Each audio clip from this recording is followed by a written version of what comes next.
Fun one, the old man with the locked box. Hookdo. That's when Officer Daniels laughed, stepped on his veteran hat, and said, "You really think this old fool saved anyone?" That's when Officer Daniels laughed, stepped on his veteran hat, and said, "You really think this old fool saved anyone? What would you do if you saw a Navy veteran being humiliated like this right in front of your eyes? Comment below. Would you stop it or walk away like everyone else?" It was late afternoon in the parking lot of Harper's Grocery. The light stretched long across the concrete, casting dusty shadows. An old man sat quietly inside a silver pickup truck, his hand resting tightly on a metal case with a weathered leather strap. He hadn't moved in over 30 minutes. A supermarket employee, nervous, called security. He's just sitting there, not blinking, not moving. He keeps staring at the box like he's afraid it might explode. Security approached, tapping gently on the window. The man didn't open it. His eyes sharpened. He spoke with quiet weight. "Don't touch this case. It's not for you. It must go to the bureau." A shopper nearby heard him, stepped back, and shouted, "He's got a bomb!" Panic began to ripple. Security called the police. 3 patrol cars arrived within minutes. A young officer, Daniels, approached. The man in the truck didn't panic.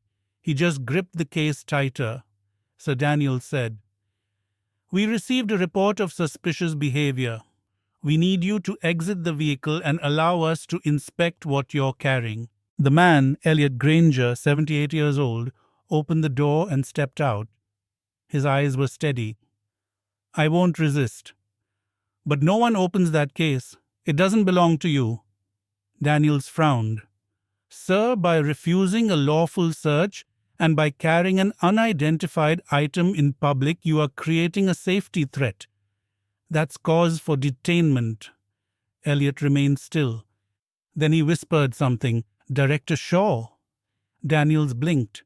"What did you say?" Elliot didn't answer. After 3 verbal warnings and no compliance, Daniels nodded. "Put him in cuffs." Another officer stepped forward. As Elliot was being restrained, his old faded veteran's hat fell to the ground. Daniels casually stepped on it, smirking. "You really think this old fool saved anyone?" That sentence hung in the air like smoke. People had gathered. Phones were recording. No one moved. Elliot didn't protest. His eyes stayed locked on the metal case being taken from the passenger seat and placed into a patrol car. It was over. At least for now. Travis Lynch, a former Marine and store employee, caught sight of the faint military seal on the side of the case. He backed up slowly, dialing quickly. "Alan, check a name for me. Elliot Granger, Navy Intelligence. Right now." 5 minutes later, the town's dispatch terminal lit up with a rare federal alert. The system locked out local access and displayed a chilling instruction: "Do not engage the subject. Do not open the object. FBI response initiated. Stand by." Daniel stood there frozen. A woman near the crowd screamed, "Do you even know who he is?" That was when the air shifted. 6 black SUVs pulled silently into the lot. No sirens, no lights, just quiet power. Doors opened in unison. A woman in a dark coat stepped out holding a federal badge. "Who gave the order to cuff this man?" Silence. She looked at the case, then at Elliot. Still calm, still kneeling. No one touches the box. No one questions the man. From this moment forward, he is under federal protection. And just like that, everything changed. What's inside the case? Why does the name Director Shaw freeze entire federal systems? Why did Elliot stay silent for over 30 years?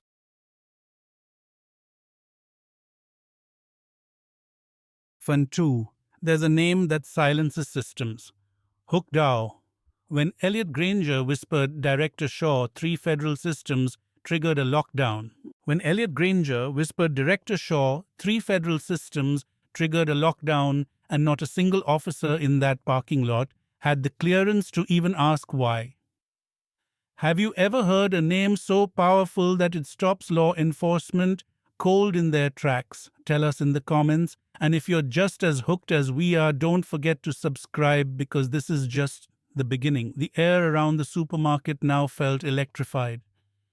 The afternoon light dimmed as clouds moved in, casting long shadows over the black SUV with its tinted windows and antennae that looked straight out of a Cold War film. Four agents in dark suits emerged with military precision, their eyes scanning not just the people, but their postures, their intent, their loyalty. Special Agent Dana Clark moved like someone used to pulling secrets from behind enemy lines. She didn't blink when Officer Daniels stuttered his defense. She didn't ask for explanations.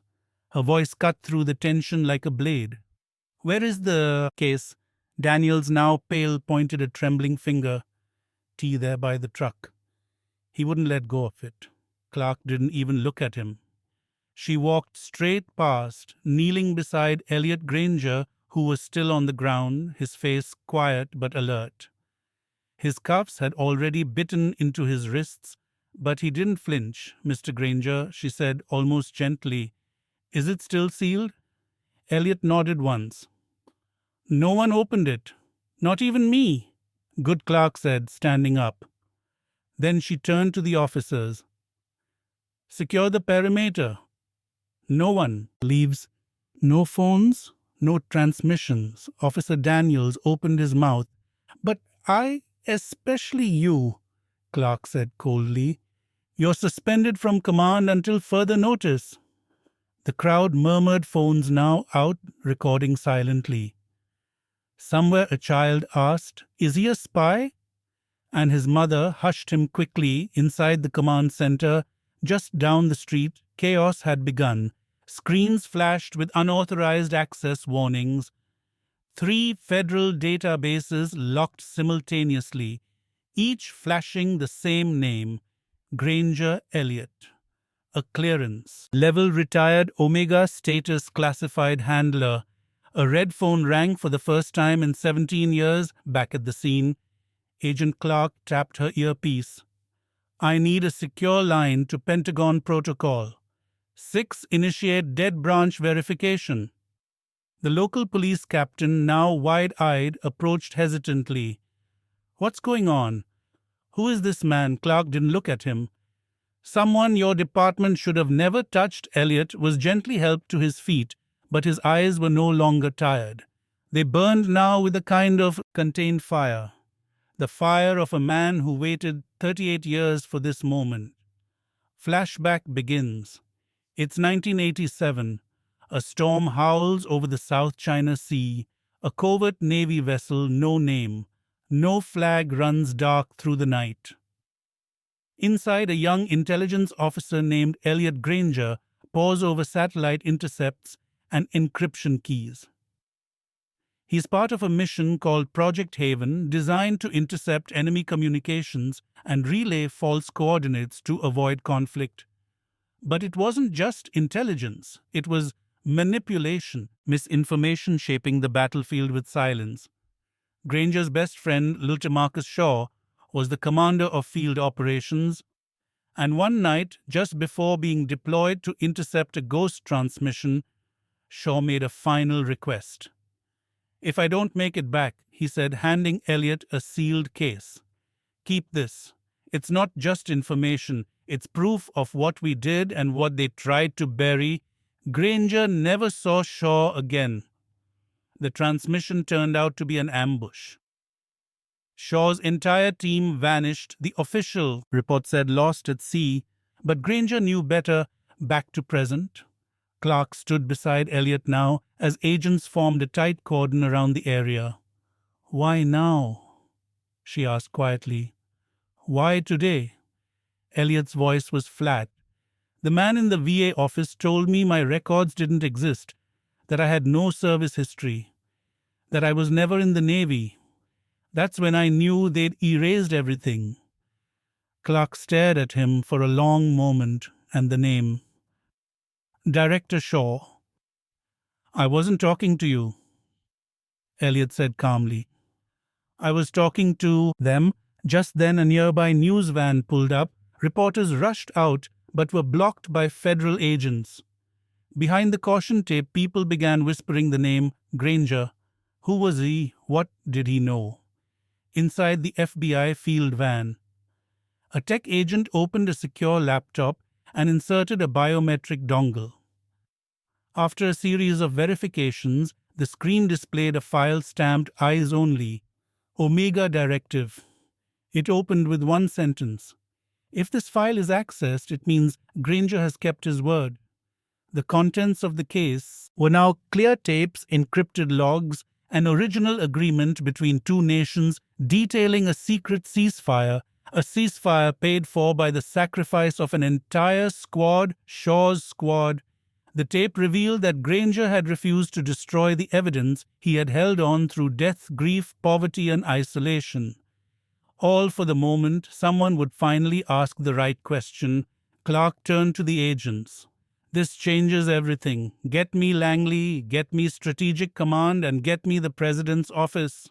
Elliot stood still, breathing deep. The wind picked up, fluttering the edges of his coat. The case remained untouched at his feet.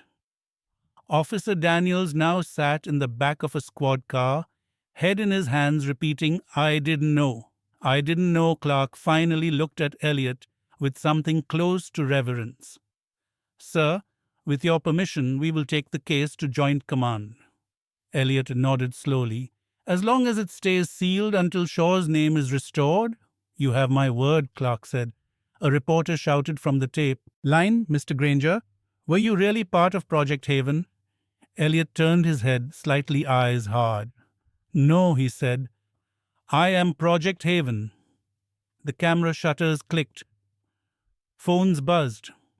History was unfolding and the world knew it. Then came the final line of the day. A message from the FBI director himself to Clark read aloud over the encrypted channel. "Maintain full protection.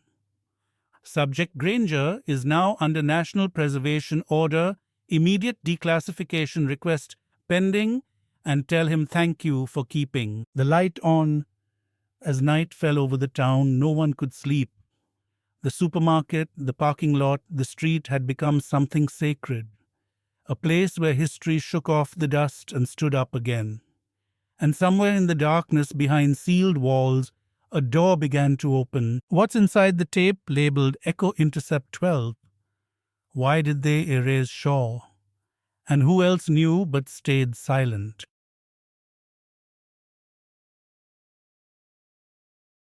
Fen 3. The box opens, the truth emerges.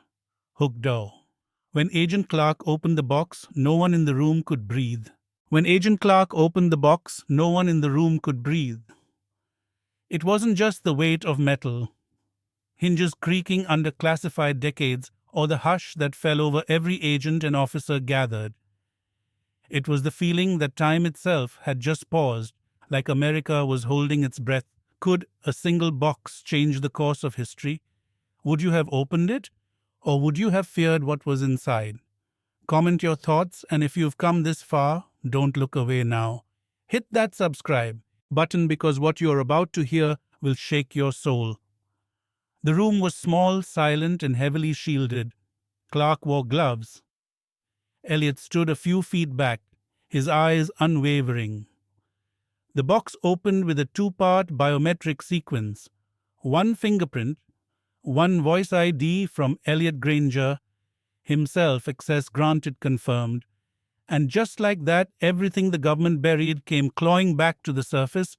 Inside lay aged documents, a reel of magnetic tape, several undeveloped film canisters, and one sealed envelope stamped with the crest, long retired, the presidential seal, 1980, confidential, eyes only. Operation Haven. Clark lifted the envelope first. Slowly her hands trembled, not from fear but reverence. She read the contents out loud as instructed. "This agreement shall never be made public. It is the mutual understanding that loss of life, including the Shaw intercept, shall be acknowledged only through private channels." A murmur rippled through the agents present. The Shaw intercept. That name was never meant to resurface, but it had now, and it wasn't alone. Clark inserted the magnetic tape into a restored reel to reel player. The hum of old machinery filled the air. Then a voice spoke. It wasn't Elliot's. It wasn't even American. This is the voice of Rear Admiral Chen of the People's Liberation Navy. This tape is a final record of what occurred on July 19, 1987. Commander Shaw and his men intercepted a false signal. They did not know it was a decoy. They sacrificed themselves to prevent open war between our two nations. Their honor must never be forgotten. Silence, no one spoke, no one moved. Elliot's eyes were closed. His lips whispered something only he could hear. Clark turned to the undeveloped film. Canisters were rushed to a classified mobile lab setup in the parking lot, developed under complete blackout conditions within the hour. Images returned, grainy, haunting, and damning aerial recon of a sinking Black Ops vessel. Photos of men in wetsuits retrieving boxes from open sea, and most disturbing, a group photo, Shaw's team, last known image, including one face that no one expected to see, Senator Ronald Keyes, then a military attaché in Southeast Asia, now chairman of the Senate Intelligence Committee. The room imploded with confusion. Clark's voice was ice. Call Langley again. Put Senator Keyes under observation. Right now, Daniels, watching from outside the door, sank further into his seat. His hands trembled. He'd mocked this man, he'd spat on his hat, he'd called him delusional. Now the same man had just opened a box that proved the United States faked a mission, sacrificed its own men, and covered it up for diplomatic peace. Daniels whispered to himself, I ruined my career for 15 seconds of arrogance. But the story wasn't finished, not yet. In the documents tucked beneath the tape was a handwritten letter from Shaw to Elliot. Elliot, if you're reading this, it means you kept your promise. I knew you would. We were never meant to be heroes. We were meant to be quiet, protectors. But if the world ever forgets what we gave, remind them, don't do it for medals, do it for the silence that kept peace. Clark's hand shook as she finished reading. Her voice cracked.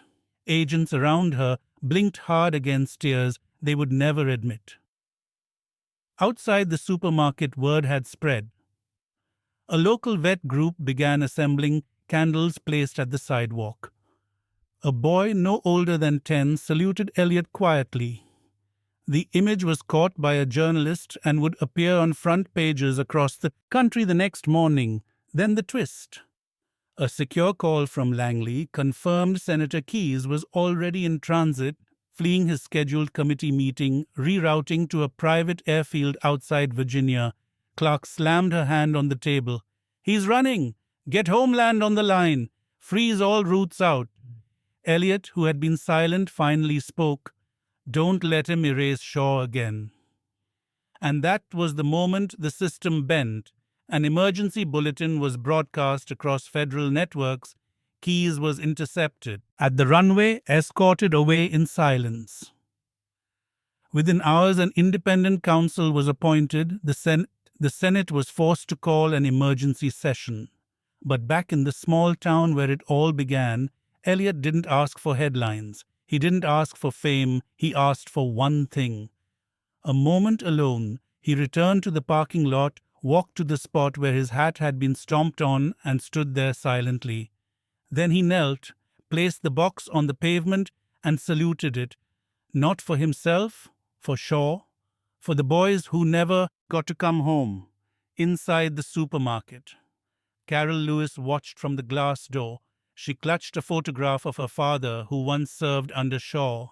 She wiped away tears. Daniel stood nearby. He approached Elliot slowly, holding something in his hand.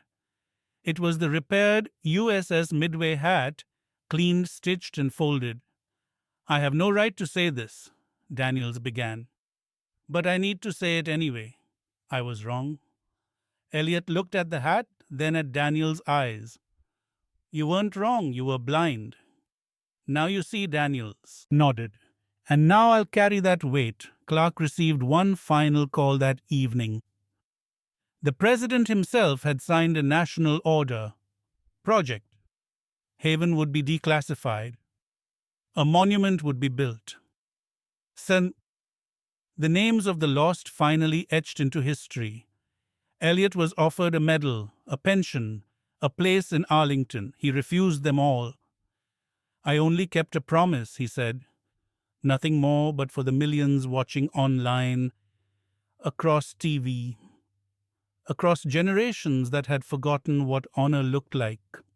Elliot Granger had just become the quiet hero of a nation's long buried shame. Cliffhanger: what happens when a government is forced to reckon with truth? Can redemption come too late? Or is there still time to honor those who stayed silent so others could live?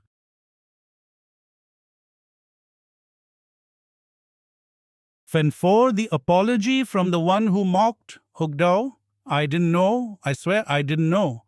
Officer Daniels choking on regret as he faces Elliot Granger. I didn't know. I swear I didn't know. The words came out like ash from Officer Daniels' mouth as he stood in front of the man he once humiliated publicly in handcuffs in the middle of a grocery store parking lot. That man, Elliot Granger, had been mocked for his silence, dismissed as delusional, and kicked down like some forgotten relic. But now the world knew who he really was, and Daniels was standing there, stripped not of his uniform, but of every illusion he ever had about honor, duty, and respect. Have you ever judged someone before knowing their story? Comment below. And if you believe second chances matter, hit subscribe, because this moment right here is about redemption, pain, and the power of truth. The sun was beginning to rise over the quiet town, casting a soft golden light across the pavement where just 2 days ago Daniels had placed his boot on a veteran's hat. That image had gone viral, burned into the minds of millions. The young officer who laughed now looked 20 years older, shoulders slumped, eyes bloodshot from sleepless nights and shame. He approached Elliot slowly, holding out the folded USS Midway hat like it was a sacred relic. I don't expect forgiveness, he said, voice cracking. I just came to return what I broke. Elliot took the hat without a word, but didn't put it on. Instead, he looked at Daniels for a long moment. It wasn't anger in his eyes. It was something worse. Disappointment. You're not the first to laugh at what you don't understand, Elliot said quietly, but you might be the last. Daniels opened his mouth, then closed it again. The silence between them was crushing. A crowd had gathered again, this time without cell phones. This wasn't for social media. This was something deeper, a reckoning. A community trying to look itself in the mirror. Clark stood nearby watching the exchange. Her earpiece buzzed with updates from D.C. Senator Keyes had resigned overnight. Federal indictments were being prepared and a national address was scheduled for the next day, but none of that mattered as much as what was happening here on this sidewalk. Daniel sank to his knees in front of Elliot. I mocked you. I failed you. I forgot what the badge meant. Elliot didn't move. I never wanted an apology, he said. I wanted one man to remember one promise, one man to tell the truth when it mattered. You did that? Clark said from behind, her voice firm. But he deserves to know what you carried. Elliot slowly reached into his coat and pulled out the original letter from Shaw, the one he had kept for 38 years. He handed it to Daniels. Read it. Daniels unfolded the paper, his hands trembling. The words hit like bricks, Shaw's handwriting, raw, honest, speaking from beyond the grave. A man betrayed by his country, saved only by a friend who refused to let silence be the final word. Daniels broke down right there in the street, sobbing not just for what he did, but for what he never knew. For every man like Shaw who disappeared from the records, For every Elliot who walked past unnoticed, the town council had already moved to act. They announced a public hearing to rename the town square. The proposal: Granger Honor Plaza. At first, Elliot resisted. "That's not why I did this," he said. But when Carol Lewis stepped forward, holding a faded photograph of her father in uniform, she said something that changed everything. "My dad spent his final years thinking no one remembered Shaw. He died ashamed of surviving. But you brought his name back, Elliot. You brought them all back." Elliot nodded softly, then said, "Only if the name of every man lost in Project Haven is placed there. No marble, just metal, just names." The crowd applauded quietly, a kind of sacred approval. That afternoon, Daniels returned to the station, packed up his locker, and left his badge on the captain's desk. He didn't say goodbye, but before leaving town, he left one note on Elliot's porch. "If I ever wear a badge again, it'll be one I've earned the hard way. Thank you for teaching me what that means." Meanwhile, in D.C., a press briefing unfolded like no other. The president stood before the nation holding the file that Elliot had protected. The words spoken next would make history. "For too long we buried truth under the excuse of security. Today we correct that. Today we honor Elliot Granger and every man lost in the mission we never acknowledged." A Presidential Medal of Freedom was offered. Elliot declined. He asked instead for the funds to go toward veteran mental health services and whistleblower protection reform. The president agreed back in the town that had become the epicenter of truth. Elliot prepared to do something few expected. He visited the local high school where a new ethics and service course had been approved in his name. The principal introduced him to the students. "This is Elliot Granger, a man who kept a promise for almost 4 decades. A student asked, 'Sir, were you ever angry?' Elliot smiled softly. 'Anger fades. Truth remains. I just held on long enough for it to matter again.'" Outside the school, Daniels waited in the car park, not in uniform, just a man learning to walk again beside his past. Elliot nodded at him, and for the first time in days, Daniels didn't cry. He stood a little straighter and saluted, not as a cop, as a citizen. Clark approached Elliot later that day with one final document, a request from the Department of Defense for Elliot to serve on a new advisory council for veteran affairs and historical declassification policy. "You'd have full clearance," she said. "We want your voice inside." The room where silence used to win. Elliot looked down at the folded paper, then out at the hills beyond the town. "I'll think about it," he said. But he already knew the answer. Cliffhanger. What happens when a man who never asked for recognition becomes the voice of a generation? Will Elliot accept the call to serve once more? Not with weapons, but with words.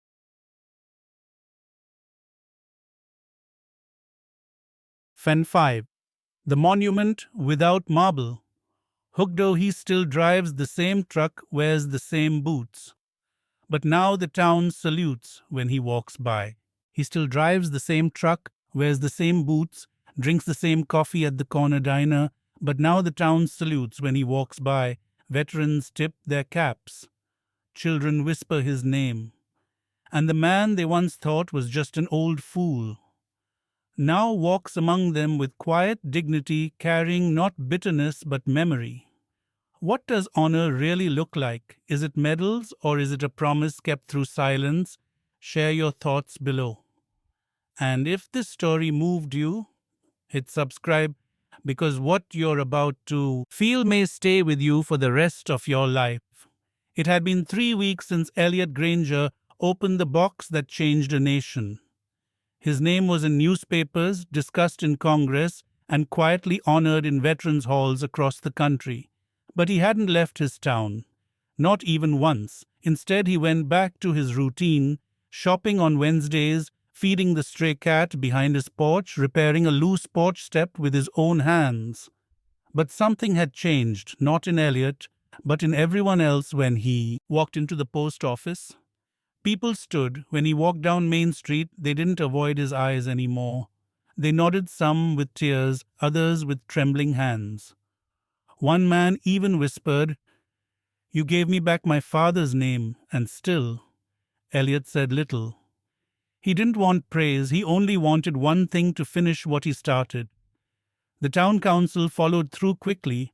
The new plaza was renamed, not Granger Honor Plaza as proposed, but something Elliot had quietly written on a scrap of paper and handed to them: the Haven Circle. At the center was no statue, no marble monument, no flags or flames, just a single bronze bench. And etched into its back the names of every man lost in Project Haven, including Lieutenant Marcus Shaw. Underneath a single line: "You kept your promise, you kept us alive." The dedication ceremony was held quietly at sunset with no cameras, no reporters. Only the families who had waited decades to hear the truth. Elliot sat in silence, wearing his old navy coat, beside Carol. Louis, whose father once served under Shaw, her hand rested lightly on Elliot's. He didn't pull away. As the sun dipped below the horizon, a young boy approached holding a folded flag. "Mr. Granger, my grandpa never made it back from that ship. He always said there was one man left who remembered. Now I know it was you." Elliot took the flag in both hands and nodded, not with pride, but with weight. "I didn't save them," he said. "I just refused to forget them." Then came an unexpected moment. Officer Daniels, now retired, stepped forward with a newly built wooden frame.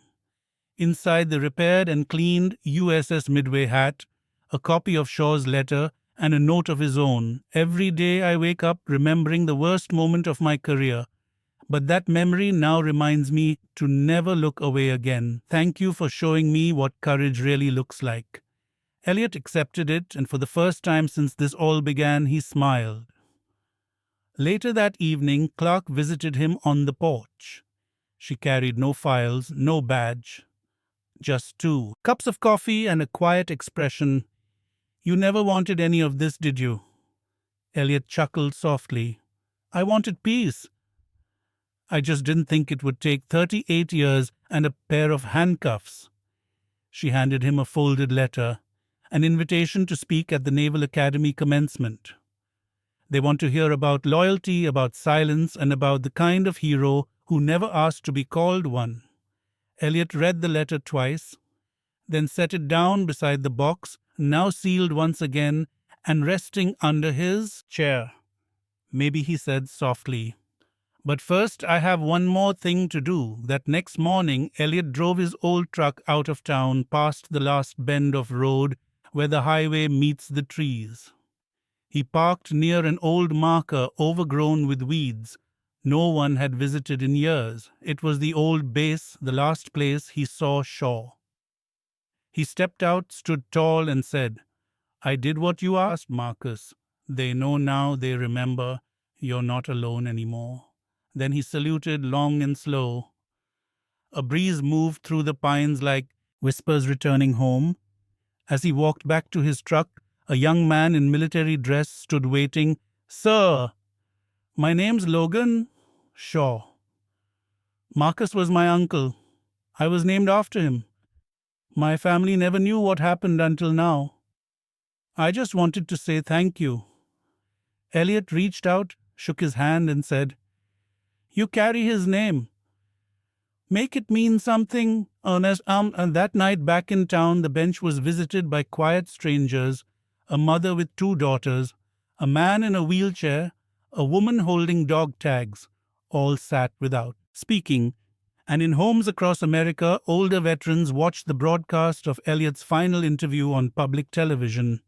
He was asked, "What do you want young people to learn from your story?" Elliot looked into the camera, calm and clear.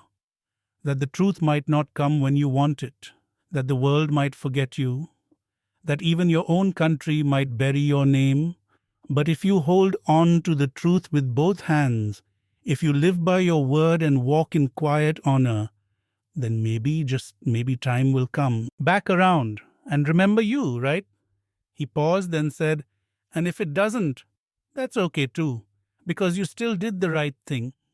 The screen faded to black, but the silence it left behind felt like a prayer. Final question for you, watching at home.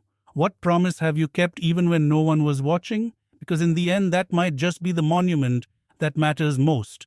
Moral message: true honor is not built from marble or medals, it's built from memory, courage, and quiet choices that echo across generations. Thank you for walking this journey with Elliot Granger. Subscribe if you believe these stories deserve to be told and remembered. And never forget, sometimes the quietest men carry the loudest truth.